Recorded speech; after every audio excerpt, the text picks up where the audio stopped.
예수 그리스도의 평안을 여러분에게 전합니다. 오늘도 주님께 주시는 평안이 우리 마음 가운데 충만하기를 바랍니다. 여러분과 함께 우리는 어디쯤 가고 있을까?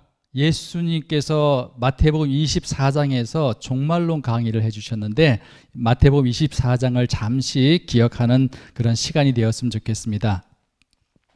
네, end time, 우리의 종말에 대한 이야기죠. 예수님께서 종말에 대한 이야기를 하셨습니다. 특별히 마태복음 24장에 신약과 구약에 나오는 모든 하나님의 계획에 대한 예언을 요약해서 마태복음 24장에서 해주셨습니다.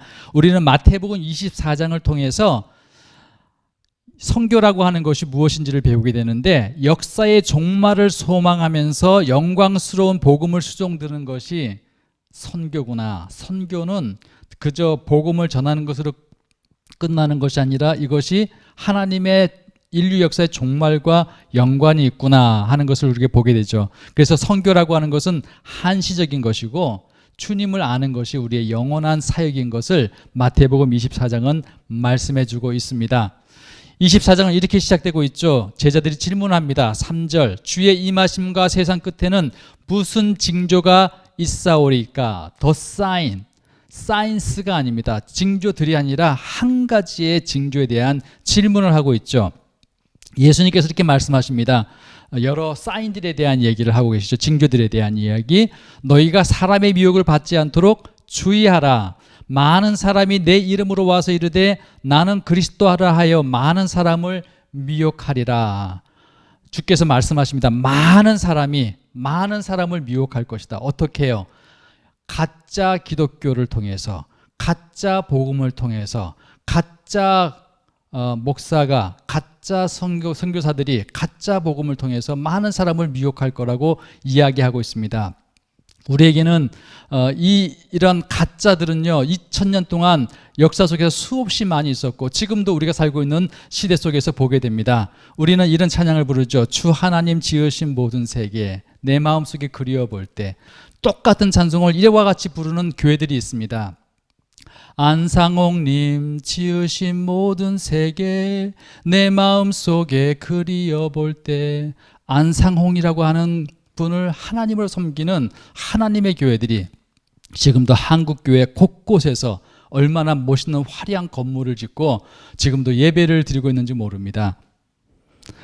많은 사람을 미혹하리라. 그리고 난리 소문을 듣겠으나 너희는 삼가 두려워하지 말라. 이런 일은 있어야 하되 아직 끝은 아니니라. 중요한 말씀. 끝은 아니다. 이것들은 하나의 징조들이고 끝은 아니다. 끝은 언제 오는지 얘기하시는데, 민족이 민족을, 나라가 나라를 대적하여 일어나겠고 곳곳에 기근 지진이 있으리라. 이 모든 것은 재난의 시작이니라. 우리의 마음을 너무 징조들에게 쏟아서는 안 됩니다. 기근과 지진과 어떤 사건들이 일어났을 때 혹시나 이런 마음들은 아니죠. 끝은 아니다라고 분명히 말씀하십니다. 끝은 어디에 있는가? 9절, 그때 사람들이 너희를 환난에 넘겨주겠으며 너희를 죽이리니 너희가 내 이름 때문에 모든 민족에게 미움을 받을 것이다. 우리가 기억할 것은 마태복음 24장은요 유대인들에게 하신 말씀입니다. 제자들에게 하신 말씀입니다. 이 말씀 그대로 이스라엘 유대인들은요 2000년 역사 속에서 전 세계적으로 미움을 받았죠. 엔티세미니즘이라고 우리가 보통 얘기합니다. 반유대주의 감정이 아직까지도 2000년 동안 있었고 지금도 여전하죠. 이 말씀 그대로인 것 같습니다. 그리고 우리가 접붙임을 받은 이방인 교회들도 역시 이런 일들을 받을 것이라고 우리가 생각했으면 좋겠습니다. 13절 얘기합니다. 그러나 끝까지 견디는 자는 구원을 얻으리라. 14절, 드디어 the end, the sign, 하나님의 유일한 그 마지막 시대에 대한 사인이 나옵니다. 이 천국 복음이 모든 민족에게 증언되기 위하여 온 세상에 전파되리니, all nations, 온 세상에 전파되리니 그제야 끝이 오리라. 우리의 선교는요 이 끝을 바라보면서 하나님의 복음을 잘 수정되어야 됩니다. 그제야 끝이 올 것이다. 자, 그런 중요한 것은 우리는 지금 어디쯤 와 있을까 하는 것입니다. 그제야 끝이 올 것이다. 우리는 이 마태복음 24장을 통해서 땅끝 선교는 하나님이 주체이신 것을 압니다. 교회가 전략을 세워서 사마리아 전도를 해야 되겠다 하지 않았습니다. 성령께서 빌립 집사님을 사마리아로 보내셨고 특별히 에디오피아 내시와 만나서 에디오피아 복음화에 기여하신 것은 교회의 전략이 아니라 교회의 계획이 아니라 하나님이 그 일을 하신 것입니다. 사도행전 16장에 바울이 내가 유럽 선교를 해야 되겠다라고 계획하고 교회가 전략을 세워서 유럽으로 간 것이 아닙니다. 바울의 생각은 아시아에서 복음을 전하는 것이었죠. 지금의 터키지요. 그러나 성령께서 마게도니아 환상을 통해서 유럽으로 보내십니다. 하나님이 선교의 주체가 되시고 하나님의 열심히 이 선교를 완성할 것입니다. 24장은 또 우리에게 얘기해 주시기를 교회를 통해서 빌립 집사와 바울의 일행을 통해서 안디옥 교회를 통해서 이 일을 하신 것처럼 우리를 사용해 주시는 그런 놀라운 특권이 있죠. 또 중요한 것은 하나님의 계획에는 실패가 없습니다. 헤롯 대왕이 베드로도 그리고 사도들을 감옥에 가두었지만은 하나님께서는 하나님의 사자가 헤롯을 쳐서 충이 먹어 죽으니라 지도자를 제거함으로 해서 계속해서 복음이 일하도록 하십니다. 또 많은 풍랑이 있었죠. 로마로 가기 위해서 수없이 많은 반대들이 있었지만 하나님께서는 하나님의 계획은 여전히 이루어집니다. 풍랑이 있었죠. 14일 동안 아무것도 먹지 못하는 그런 많은 풍랑이었지만 하나님께서는 그분의 계획을 위해서 풍랑조차도 다 사용하시고 끝끝내 로마에 도착해서 복음이 증거되게 하십니다. 하나님의 계획에는 실패가 없어요. 다른 말로 하면은 교회의 전략과 교회의 계획과 선교단체의 생각들은 실패할 수 있습니다. 하나님의 계획만이 섭니다.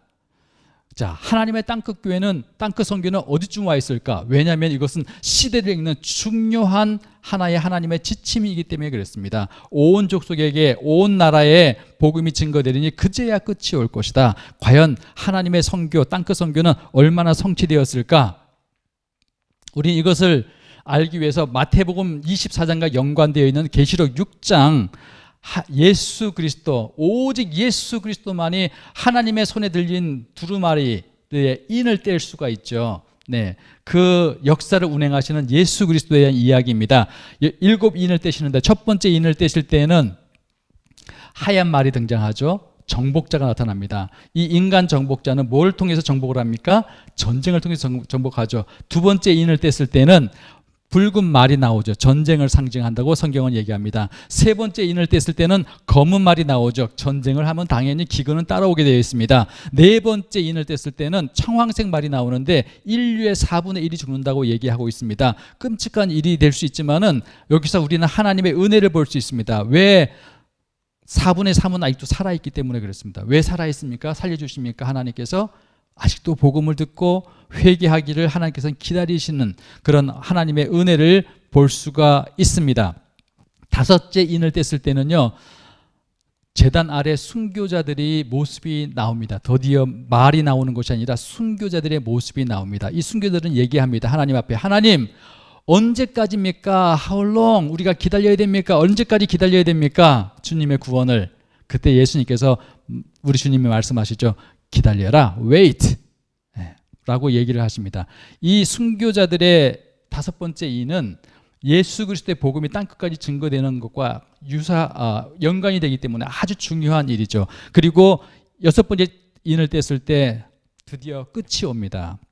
하늘도 움직이고 땅도 진이 나고 그래서 모든 것이 다 끝나는, 그래서 사람들이 울부짖습니다.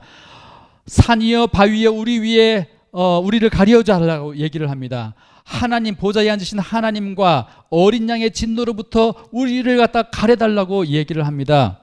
그 마지막으로 인류 역사는 끝나게 되죠.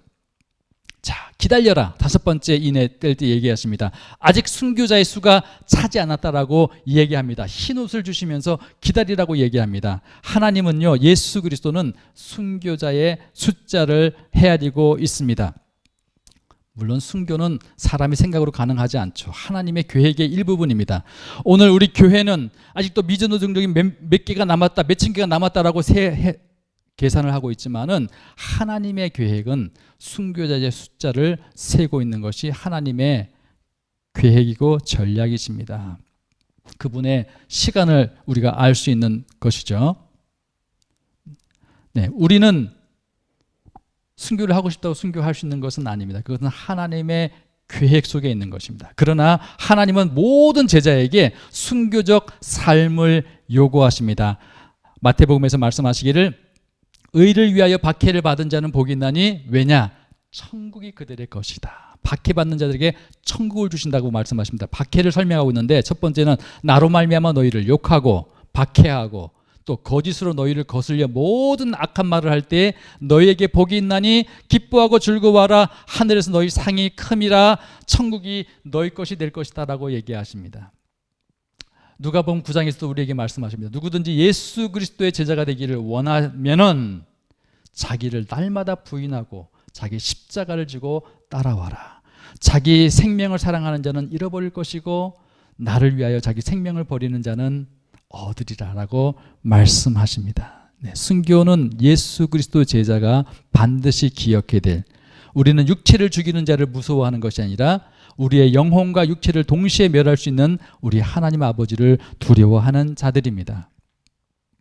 하나님의 선교 완료는 어디에 있을까? 우리 교회는 미전도 정도 종족이 아직도 수천 개가 남았다고 계산하고 있지만 하나님의 셈법은 다릅니다. 하나님의 전략은 다릅니다. 순교자의 숫자가 차기까지, 찼을 때까지 기다려라. 순교자의 숫자가 찼을 때에 그제야 온 열방 가운데 복음이 증거되고 끝이 올 것이다라고 얘기합니다. 우리 귀한 우리 MET 선교사님들과 동역자들 어느 곳에 있든지 예수 그리스도의 평안을 드러내시고, 그리고 우리의 눈은 항상 하나님의 보좌를 향하고 또 하나님의 그 역사 주관을 하시는 하나님의 그 엔드 타임을 늘 기억하면서 오늘도 주님의 제자로서 빛을 발하는 우리 모두가 되기를 바랍니다.